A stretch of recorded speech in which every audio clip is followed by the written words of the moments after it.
2024년 시작하면서 또 우리 청년들 얼굴들 잠깐 또 보게 됐습니다. 어, 제가 어른들 설교 준비하는 거는 매주 반복되다 보니까 제 어떤 패턴 속에 들어 있어요. 그런데 이제 청년들은 한 달에 한 번 정도 되는 텀으로 오다 보니까 되게 고민이 좀 많아요. 그래서 청년들하고 어떤 말씀을 나눠야 되나 이렇게 고민하다가 이번 주는 제가 청년들의 좀 정서에 맞는 단어, 그래서 어른들한테는 이런 제목을 제가 안 쓰겠죠. 프로그램화라 뭐 이런. 오늘은 2024년 또 한 해를 시작하는 그 시점에 있다 보니까 여러분들과 좀 중요한 또 이런 부분들을 말씀으로 나누기를 바랍니다. 이제 다음 달이 되어지면 우리 청년국 이제 담당 교육자가 밖에서 또 새로 오게 되죠. 우리 차승준 전도사님 계속해서 섬기게 될 거고요. 어떤 우리 청년들이 질문해요. 왜 우리 청년국만 교육자들이 계속 바뀝니까? 사실은 안 바뀌는 게 조금 비정상이에요. 제가 공부를 했던 교단, 여기 말고 고신 교단에서는 한 3년, 2년에서 3년 텀으로 이렇게 특별한 일이 아니면 교육자들이 항상 바뀌어요. 왜냐니까 이제 보통 교회들이 이렇게 있으면 우리 제가 있었던 고신 교단뿐만 아니라 합동이든 뭐 다른 큰 교단들은 이제 학부에 보통 이제 대학 때 신학교를 저처럼 가는 친구들이 있어요. 그러면은 4년 기간인데 뭐 군 갔다 오는 거 다 하고 나면은 보통 1학년 때쯤 군에 갔다 오고 나면은 갔다 와서 한 2, 3, 4학년 그때 이제 한 3분의 1 정도는 교회 교육 전도사로 뛰어요. 이제 렘넌트 파티에서 뛰는 전도사들 가끔 있어요. 저는 이제 다른 친구들이 많이 하는데 나는 내가 조금 답을 얻기 전에는 안 움직여야 되겠다 뭐 이런 생각이 있어서 제가 또 하는 학교에서 선교단체 사역들이 많이 있었기 때문에 책임지고 있는 사역들을 하다 보니까 교회 이제 전도사 사역은 이제 학부 때는 제가 하지는 않았어요. 그러다가 이제 대학원 이제 본격적으로 이제 전도사로 본격적인 전도사로 뛰게 되면은 교회를 또 옮겨요. 이제 새롭게. 그러면 이제 교회에서 이제 교육자들을 초빙하는 광고가 연말 되어지면 막 교회 저 학교 게시판에 붙어요. 어떤 교회에서는 이제 전도사를 찾습니다. 뭐 중등부 담당자를 찾습니다. 유년주일학교 담당자를 찾습니다. 뭐 대학부 담당자를 찾습니다. 이렇게 다 해요. 그럼 그 밑에 뭐 제일 먼저 나오는 게 운전면허증 일종 보통, 그 말은 교회에서 운전을 시키겠다는 말이죠. 새벽기도 차량 운행을 시키든지 뭘 시키든지 하겠다는 말이고, 그리고는 주로 이제 중고등부 이상 되어지면은 결혼한 가정을 가진 전도사를 찾습니다. 이렇게 몇 개 조건들이 걸려요. 그 말은 아주 이렇게 얼굴이 반반한 전도사가 오면 교회에 있는 젊은이들이 엄청 흔들려요. 그러면 교회 안에 이래저래 갈등이 생기고 문제가 발생해서 교회가 조금 어지러워질 때가 있다 보니까 교회에서는 아예 가정을 가지고 있는 전도사를 구해야 되겠다 뭐 이런. 그래서 교육 전도사 말고는 거의 학부를 졸업하고 대학원 신대원을 딱 가면 결혼을 하는 게 거의 문화예요. 뭐 그렇게 해서 구하면 보통 교회들이 이렇게 큰 교회들은 잘 없어요. 그러면 이제 하다가 이제 풀타임, 제가 있었던 학교에서는 대학원을 졸업하고 나면 강도사가 돼요. 우리는 지금 준목해서 준목이 길어봤자 1년 반이거든요. 2월 달에 신학교를 졸업하면 박성준 준목님처럼 1년을 하고 그 다음 해 가을 되어지면은 안수를 받아요. 특별하게 뭐 결격 사유가 없는 한은 1년 반 정도 되어지면은 안수를 받는데, 제가 공부했던 곳에서는 강도사 3년. 그래서 저도 강도사를 3년을 했어요. 3년을 하는 풀타임 그러면 사역자하고 학교를 다니고 있는 신학교를 다니고 있는 전도사하고는 교회에서 주는 사례가 좀 달라요. 그래서 어떤 교회는 학교를 다니고 있는 전도사에게 줄 수 있는 사례가 있는데 풀타임 강도사님에게 주는 사례를 주기가 조금 빠듯한 교회는 계속해서 저 신대원 전도사님을 구하겠죠. 그리고 졸업과 동시에 이제 사례를 좀 줄 수 있는 강도사를 쓰는 교회로 옮겨가요. 그럼 3년 텀이에요. 그러면 이제 강도사로 하다가 강도사 3년이 되어지거나 목사 안수를 받죠. 그러면 이제 그때부터 본격적으로 어른들 사역이나 뭐 이렇게 맡아서요. 그럼 강도사 사례하고 목사 사례가 또 달라요. 부목사 사례하고. 그럼 교회에서는 항상 부목사님을 구하던 교회에서는 부목사가 필요하고, 또 이 교회에서는 강도사만 쓰던 교회는 강도사가 하고는 부목사를 구하려면은 교회 재정이 또 달라져야 돼요. 그래서 이제 교회를 나가게끔 해요. 다른 교회로 옮겨가라. 부목사 구하는 대로 가라. 그러면은 또 이제 졸업하는 학생을 불러서 강도사를 불러와요. 그럼 항상 강도사 기간이 길어봤자 3년이다 보니까 3년에 한 번씩은 교육자가 또 바뀌어요. 또 여기는 학부 전도사는 학부 전도사대로, 대학원 전도사들은 이제 부목사가 되고 나면 한 3년에서 5년 하면 이제 어떤 교회에서 이제 초빙해서 가면 또 이제 담임 목사로 가든지 개척하든지 하면 또 옮겨가요. 그래서 예전에 그런 이야기도 있었어요. 설교 노트를 목사님들이, 교육자들이 3년에서 5년짜리 설교 노트만 있으면 평생 목회한대요. 교회를 3년에서 5년 동안 옮겨가면 또 새로 시작하면 되니까, 옛날에 써놨던 설교. 교수님들도 그렇잖아요.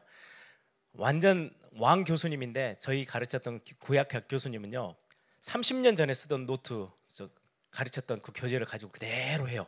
그러니까 3년 뒤면 학생들 졸업하고 나가잖아요. 그럼 3년 뒤에 또 새로 1학년 들어오면 그렇게 가르쳐야 되니까, 특별히 성경이 66권에서 플러스 되는 게 하나도 없잖아요.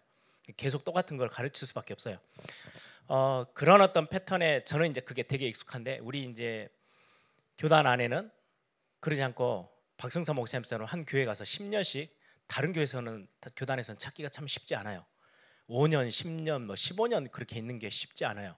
임마누엘 교회 가면 부목사님들이 벌써 30년째거든요. 그래 있으니까 한 교회 그냥 부교육자로, 여러분들에게는 그게 굉장히 익숙한 것처럼 보이는데 또 다른 차원에서 보면 또 새롭게 이렇게 되어지는 부분들도 나쁘지 않아요. 그래서 제일 중요한 거는 우리 청년국이 누가 오든 청년국의 주체가, 초등학부는 좀 달라요. 초등학생이나 중학생, 고등학생들은 앞에 담당 교육자가 누구냐에 따라서 분위기가 많이 바뀔 수 있어요. 근데 대학부 청년부는 좀 달라요. 여러분들이 주체예요. 여러분들이 영적인 분위기를 가지고 있으면 교육자가 들어와서 영향을 줄 수 있겠지만 많은 부분 같이 함께 협력해서 만들어 나가게 돼요. 그래서 제가 부득이하게 교육자를 교체를 해야 되겠다라고 했을 때는 대학 청년 쪽을 더 이렇게 먼저 쳐다보게 돼요.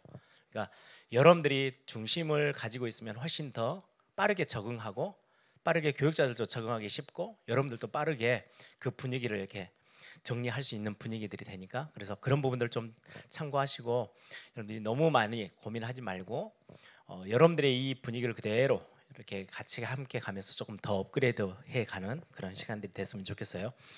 2024년에는 제가 전체 이제 매주 주일날 메시지에는 영원한 작품. 그래서 원래 우리 본부에서 나온 주제는 응답의 영원.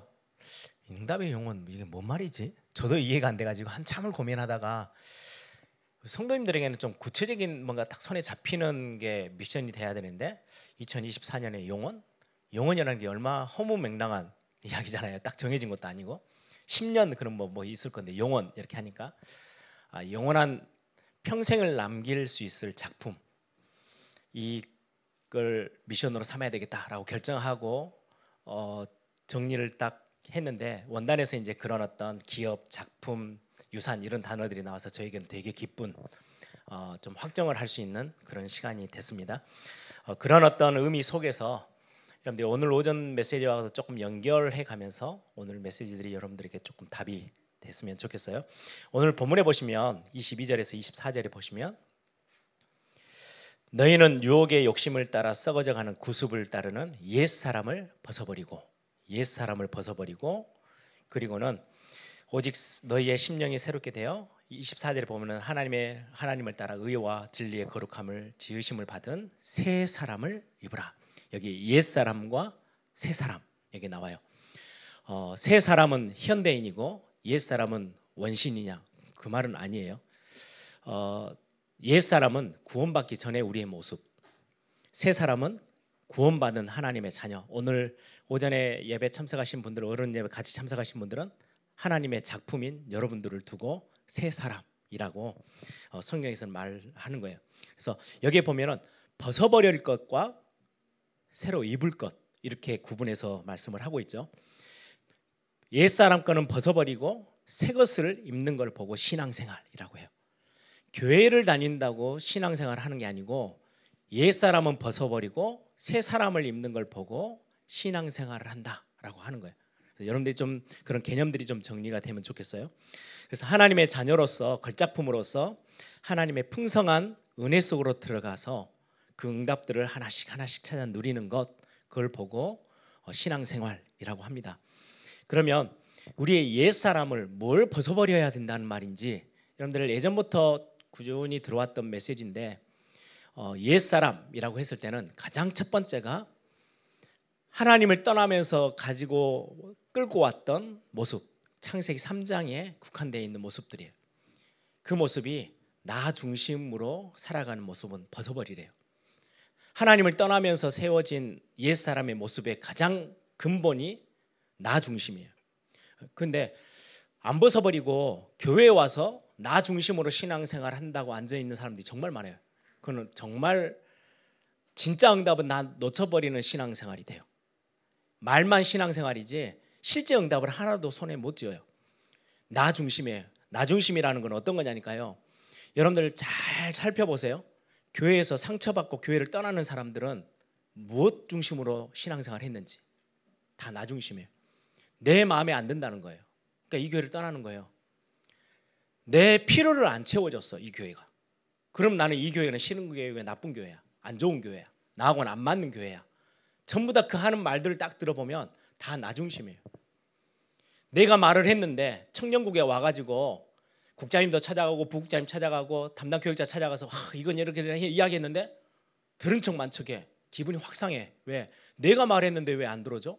그리고 교회를 떠나요. 청년국에 안 와요. 하나님이 뭘 원하시지? 하나님이 오늘 이 말씀 속에서 내가 어떻게 움직이지? 이게 중심이 아니고요. 내가 생각하고 내 유익과 내 관점 속에서 볼 때 맞는지 안 맞는지를 평가하고 자리를 잡고 있어요. 철저히 나 중심의 신앙생활인 거예요.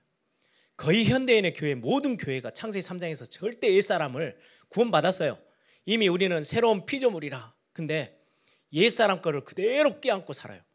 벗어버리고 새 사람을 입으면 되는데 그게 진짜 응답받는 신앙생활인데 새 사람은 안 입고 옛사람을 안 벗어버리고 그대로 갖고 있어요. 나 중심의 것들을. 그래서 여러분들은 이제 대학 청년생이 대한 청년들이잖아요. 나 중심, 창세기 3장에서 말하는 나 중심이 뭐지를 정말 여러분들 개인에게 많은 말씀을 적용하면서 묵상해 봐야 돼요.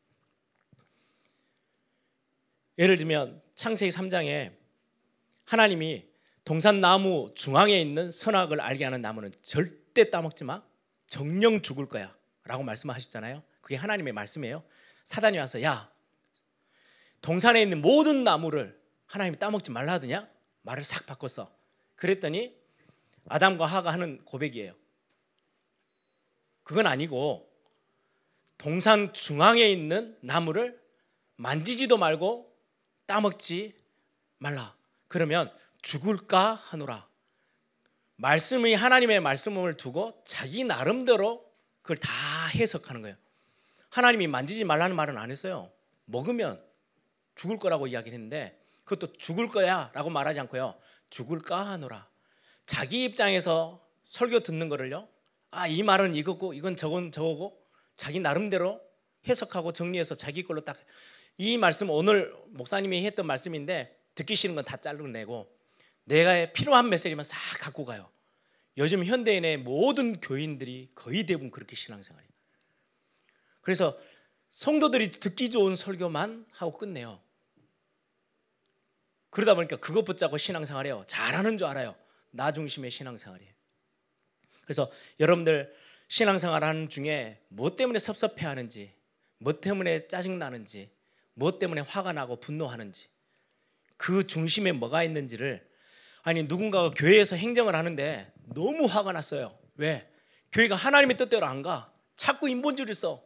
그러면요 핏대를 세우고 싸워야 돼요.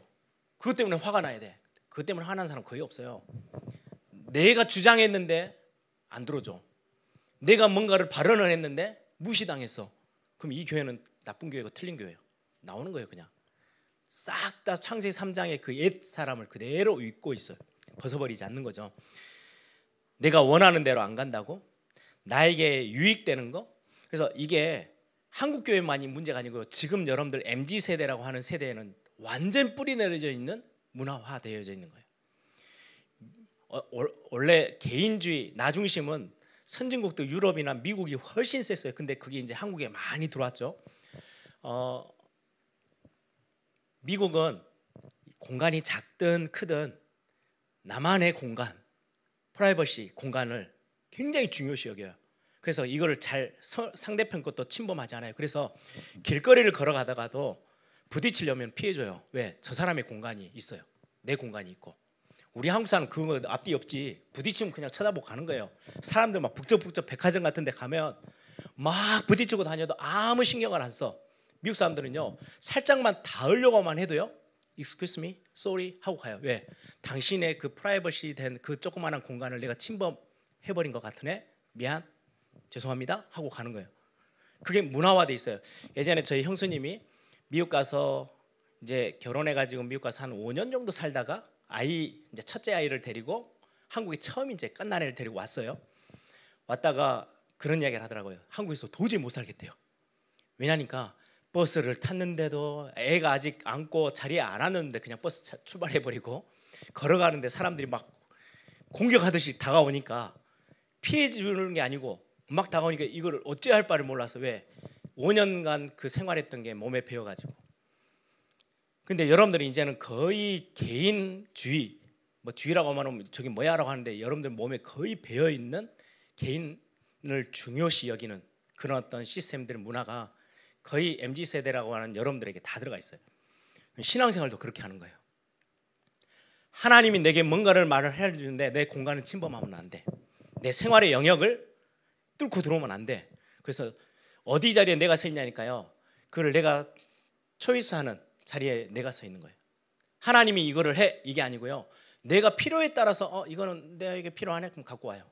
신앙생활을 거의 나중심으로 해요. 그것을 벗어버리라고 말하고 있어요. 가정에 가서도 마찬가지예요. 신앙생활뿐만 아니라 내가 원하는 걸 하고 싶은데 부모가 안 들어줘, 짜증나, 다 나중심이에요. 부모와 자녀 관계 속에서도 부모는 부모대로 내가 원하는 게 있는데 왜 저 자식은 내가 배로 아파가지고 난 애인데 내 말을 안 들어? 그 때문에 엄마 아빠들은 막 열받아 하고요. 자식들은 내 인생은 내 건데 왜 엄마 아빠가 나에게 이래라 저래라 해? 그것 때문에 싸우는 거예요. 갈등의 모든 시작점은요, 나 중심에 있어요.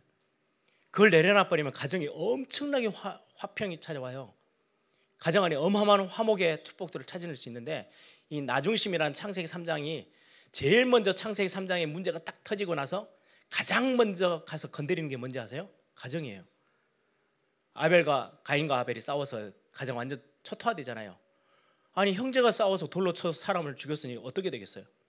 사단은 하나님이 가장 귀하게 여기는 개인과, 하나님의 걸작품인 개인과 가정부터 깨기 시작해요.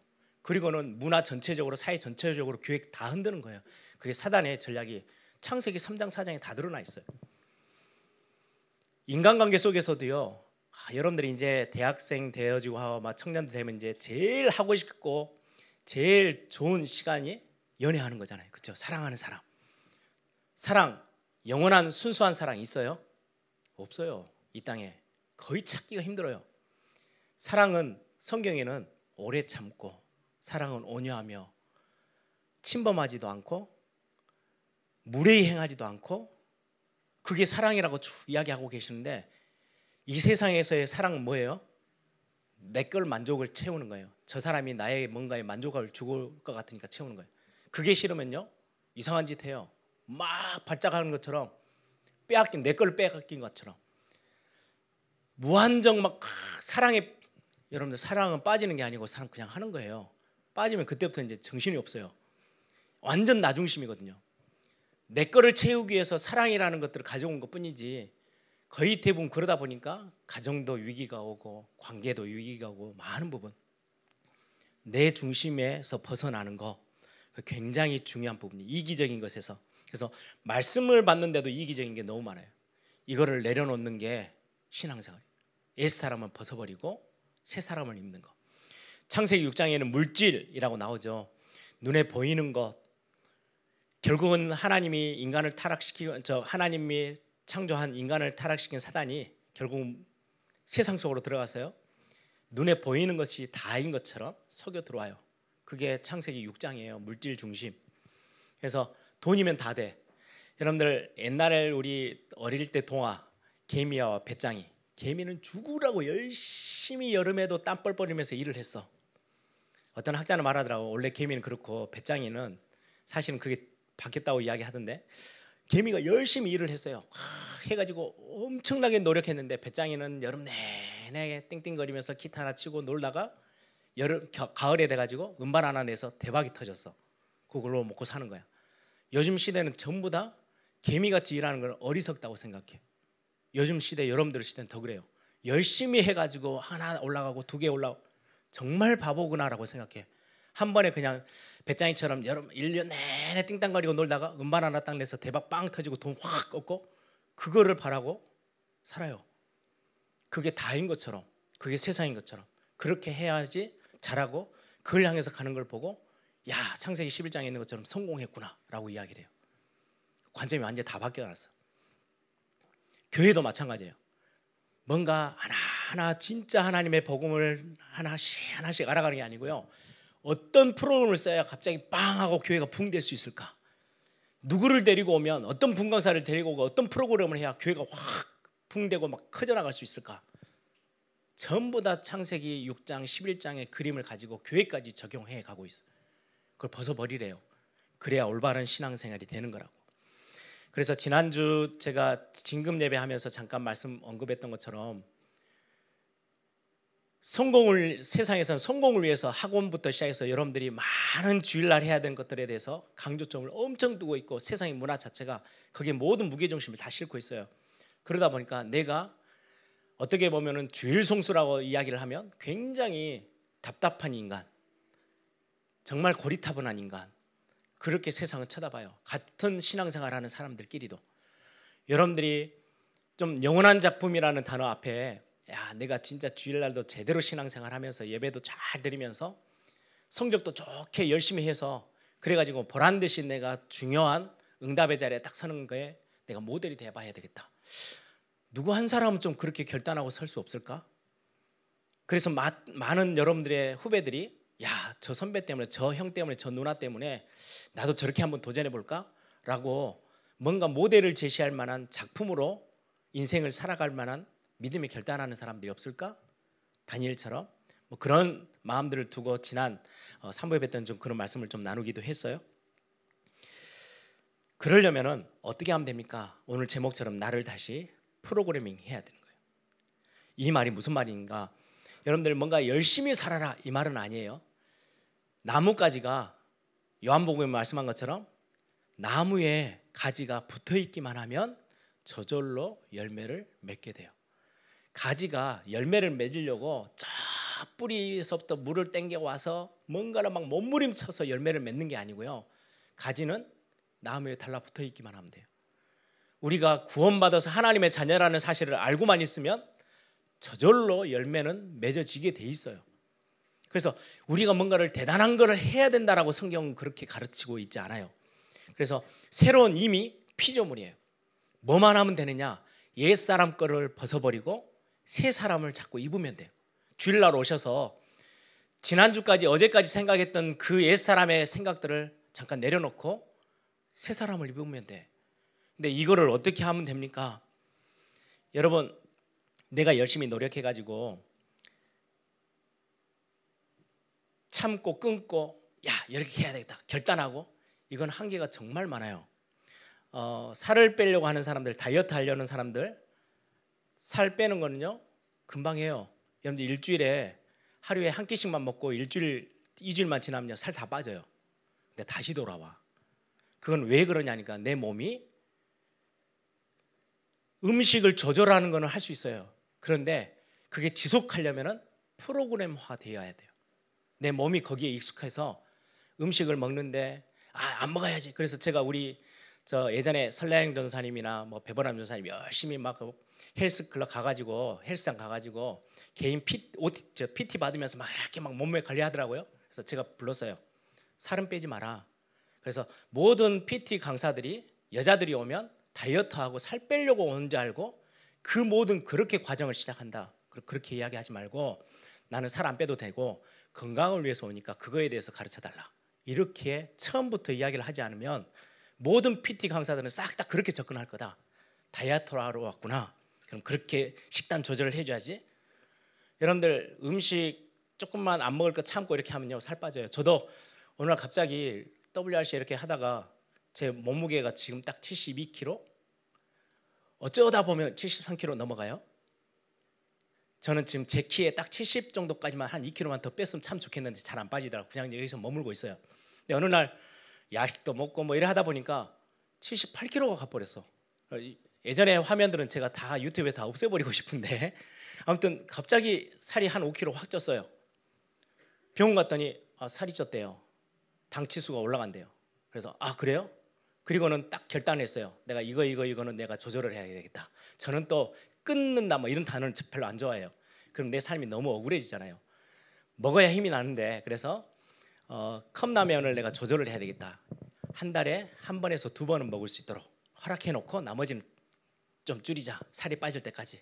왜냐니까 여러분 공항에 가가지고요 라운지 같은 데 가서 컵라면이 있는데 안 먹고 지나가는 거는 거의 불가능해요. 비행기 타기 전에 외국 나가기 전에 반드시 먹고 가야 돼. 그런데 나는 컵라면 살을 빼기 위해서 안 먹어야지. 저는 또 그런 결단도 싫어해. 먹을 거는 먹어야 되는데 제가 좀 양을 줄여야지. 제가 믹스커피를 예전에는 하루에 한 10개 정도씩을 먹었어요. 그러니까 하루에 회의가 아침 9시부터 저녁 9시까지 있어. 계속하면 당분도 필요하죠.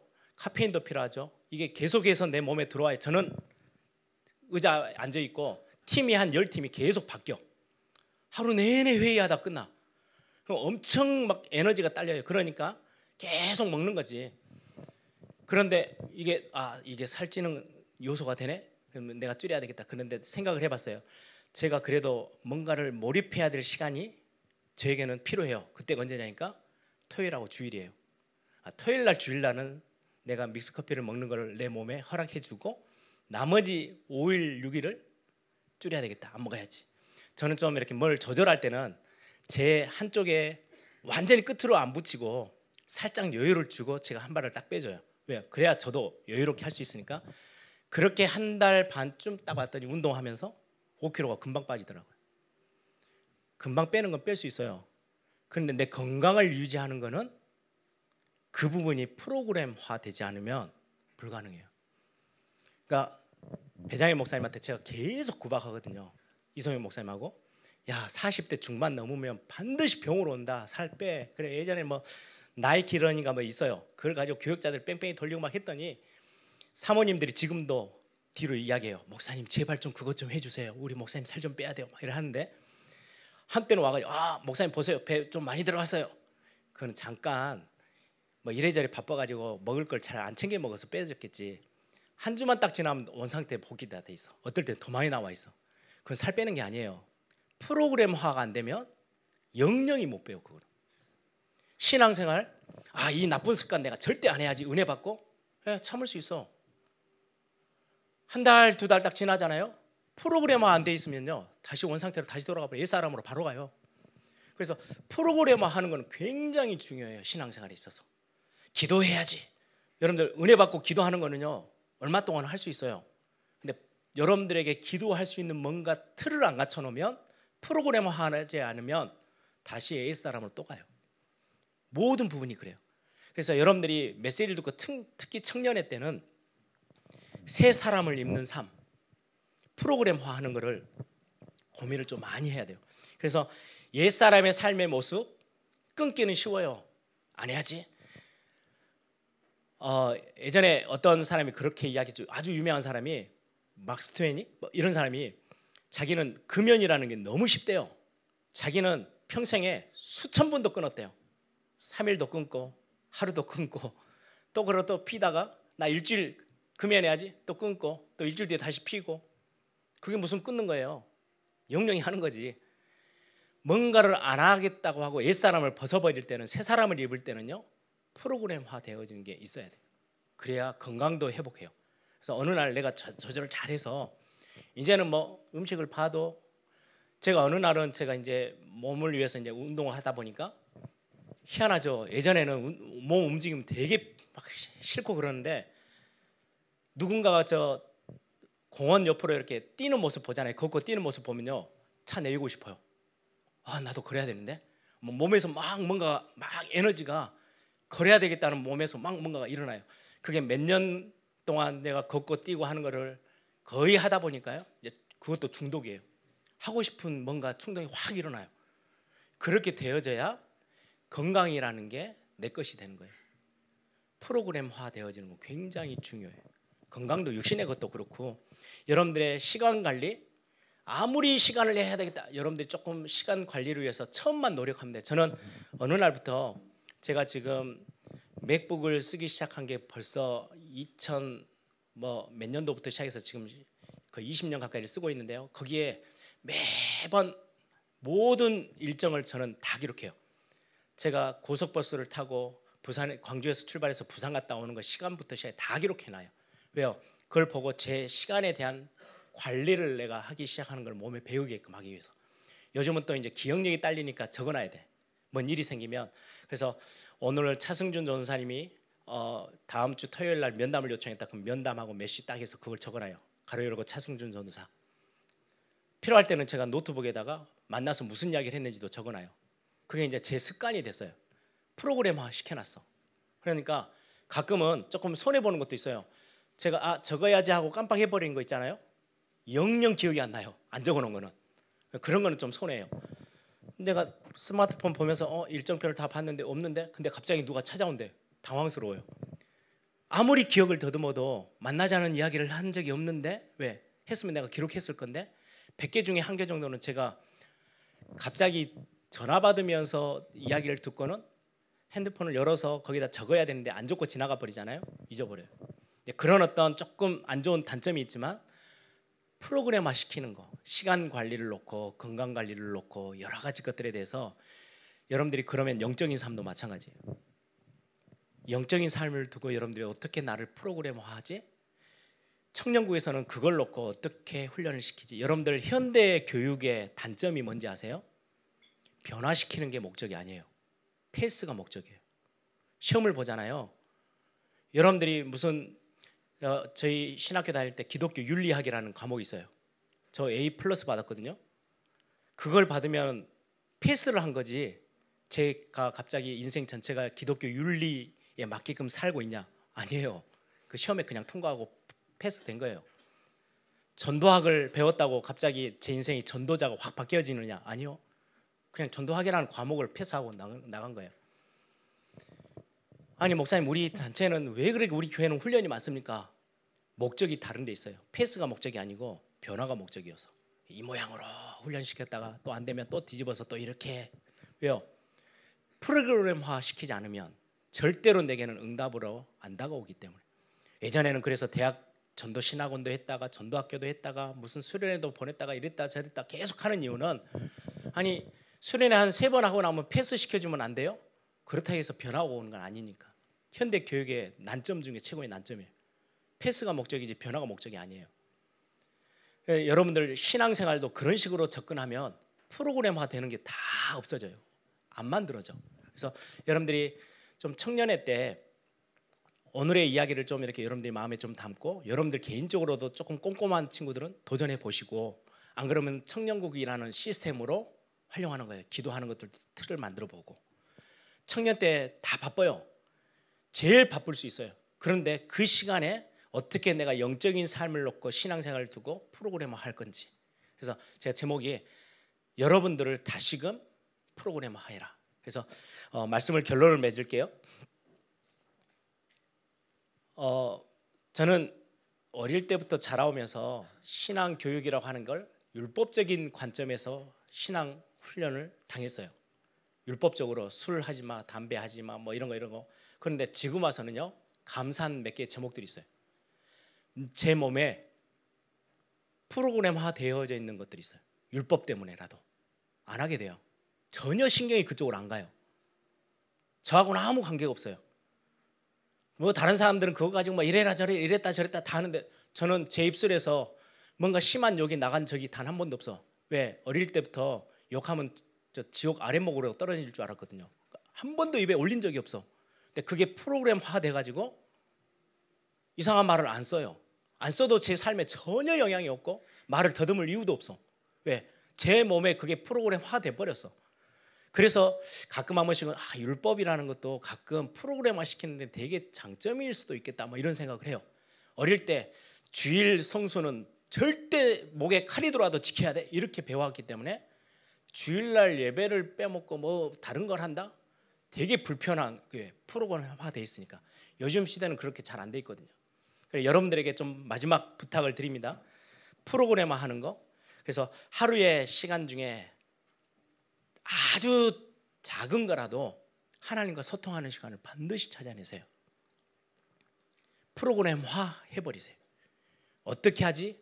내가 직장인이다 그럼 직장인의 시간 속에, 학생이면 학생이라는 시간 속에, 제가 예전에 말했죠. 중고등학생들이 제일 프로그램하기 좋은 시간표에 있다고. 왜요? 학교에서 계속 종쳐줘요. 시간을 계속 알려줘. 50분 지나면 땡 쳐주고 10분 지나면 또 해주고 점심시간이라고 알려주고 청소시간이라고 알려주고 내 시간을 프로그램하기에 너무 좋은 거예요. 왜? 누군가가 의도적으로 나에게 시간을 계속 알려주니까 시간 관리하기 너무 좋죠. 그런 것처럼 훈련을 해야 될 필요가 있어요. 아브라함은 처음에는 이게 프로그램이 안 돼 있을 때는 자꾸 흔들리다가 어느 순간에 딱 결정이 되고 나서부터는 아브라함의 삶이 완전히 달라졌죠. 요셉이라는 인물 한 명만 볼게요. 요셉은 어릴 때 엄마가 4명이에요.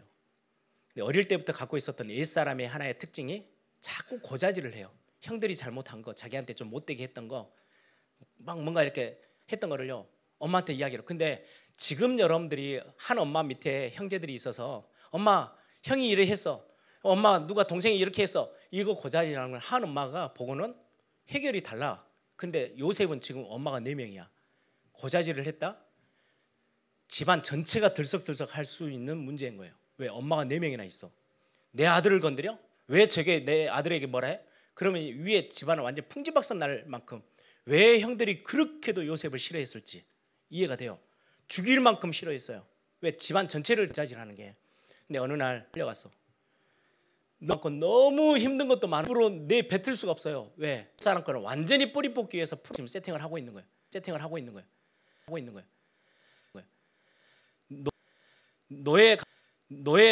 노예 가가지고 시도 때도 없이 주인 보디발한테 가가지고 이게 잘못됐습니다. 누가 나를 건듭니다. 누가 나를 힘들게 합니다.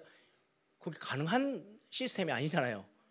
그래서 혼자 있으면서 온전히 하나님의 어렸을 때 나에게 주셨던 언약만 묵상하고 그걸 가다 보니까 성경은 그걸 어떻게 표현하느냐. 여호와께서 요셉과 함께 하심으로 그가 형통한 자가 되었대요. 하나님이 내게 주신 언약이 나와 함께 있어 그것만을 계속 생각할 수밖에 없어요. 왜? 고자질을 할 수 있는 상황이 아예 바뀌어버려서 없어졌어. 그래서 옛날에 옛사람을 완전히 뿌리 뽑게 된 거예요. 하나님만을 묵상하면서, 나와 함께 하신 것들을 묵상하면서.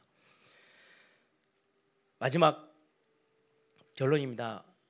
전도자의 삶을 사세요. 그걸로 한번 여러분들 프로그램화 해보세요. 전도자의 삶이라는 건요 대단한 게 아니에요. 오늘 여러분들 주일날 말씀을 들었어요. 이 말씀 속에 하나님이 나에게 주신 말씀은 뭘까? 내가 딱 붙잡아야 될 거, 하나님이 내게 꼭 필요한 것, 그걸 찾는 거예요. 그리고는 그 말씀 속에서 내가 이번 한 주 동안에 반드시 놓치지 말고 한 번은 입을 벌려서 기도해야 될 기도 제목 찾아내요. 나의 기도. 그리고는 여러분들이 일주일 내내 움직이는 모든 만남과 시간 속에서 진짜로 렘넌트로서 하나님의 자녀로서 뭔가 내가 영향을 줘야 될 현장은 없는지 그 생각하는 거예요. 빛을 비춰야 될 현장은 없는지, 내가 그 두고 기도해야 될 현장은 없는지, 그걸 보고 나의 전도라고 하는 거예요. 이 세 개를 여러분들이 나는 이거를 아침에 조금 하나님과 소통해 봐야 되겠다. 어떤 사람은 제일 나는 밤 아침형 인간이 아니고 밤형 인간이기 때문에 새벽형 인간이니까 새벽에 잘 때 이거 잠깐만이라도 생각해야지. 이걸 여러분들이 조금만 프로그래밍 하면 달라져요. 여러분의 삶이 완전 바뀌어 있는 것들을 보게 될 거예요. 그래서 2024년에는 그런 좀 멋진 작품이 여러분들 인생 앞에 좀 펼쳐지는 그런 축복이 있기를 소망합니다. 한번 다 같이 한번 기도하겠습니다. 우리 2024년 청년들, 우리 청년들이 얼마만큼 실제적인 응답 속으로 들어오느냐가 어떻게 보면 미래 교회의 핵심이에요. 여러분들이 은혜 받는 자리에 있는 거, 그리고 여러분들의 삶에 하나님의 증거가 드러나는 거. 그래서 어렵게 말고 우리가 뭔가 열심히 해야 된다는 것보다는 여러분들이 조금 옛사람 것을 벗어버리려면 노력하고 뭔가를 끊고 결단하는 게 아니고 새 사람을 입으면 돼요. 그럼 옛사람은 벗어지게 돼 있어요. 그럼 나는 어떤 삶으로 나를 조금 프로그래마 시켜나갈 수 있을까? 내가 어떻게 할까? 이런 부분들을 오늘 이 시간 한번 잠깐 기도하면서 하나님 내 마음과 생각을 지키셔서 내가 하나님 앞에서 나를 다시금 복음 안에서 프로그램화 할 수 있는 은혜를 내게 허락해 주옵소서. 이 시간 한번 다 같이 한번 그렇게 기도합시다. 시간 받은 말씀 붙잡고 사람을 살리는 노래 함께 찬양하도록 하겠습니다.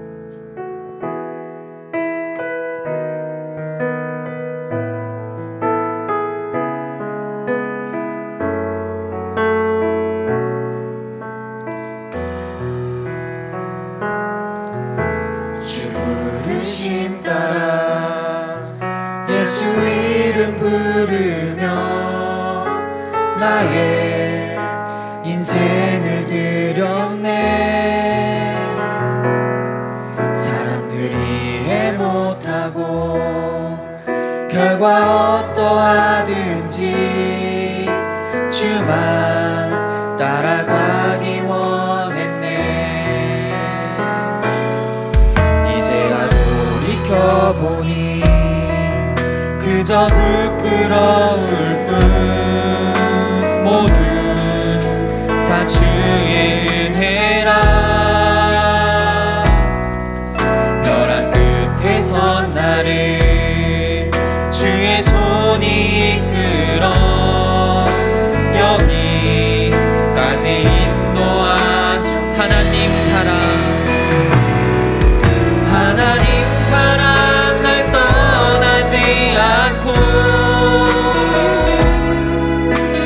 끝까지 사랑하셨기에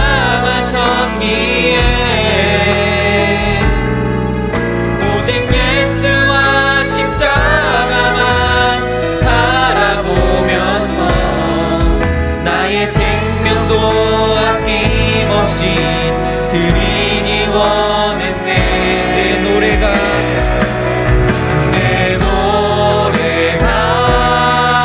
상한 영혼 일으켜 다시 살게 하는 노래가 되니 주 배울 때 착한 일뿐이라 칭찬받기 나와. 처음부터 한 번 더 찬양하겠습니다.